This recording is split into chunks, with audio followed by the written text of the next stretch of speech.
Nay, pupunta po yung boyfriend ko mamaya. Talaga, anak? Sige, paghahanda ko kayo. Sige po, Nay. Excited na ako makita boyfriend ng anak ko. A few moments later. Anak, pupunta din pala yung boyfriend ko mamaya.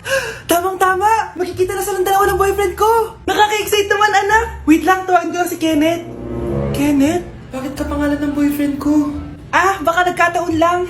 1 hour later. Tao po. Nay, nandito na po yung boyfriend ko. Sige, papunta na ako. Anak, nasa na yung boyfriend mo? Kenneth? Boyfriend mo to, anak? Opo, Nay. Siya po yung sinasabi ko sa inyo. Ha? Boyfriend ko din to eh. Ha? Walang iya ka, manloloko. Lumayas ka dito. Layas! Teka lang. Bakit? May kakambal ako.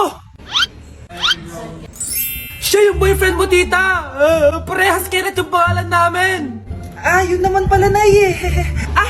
Sorry.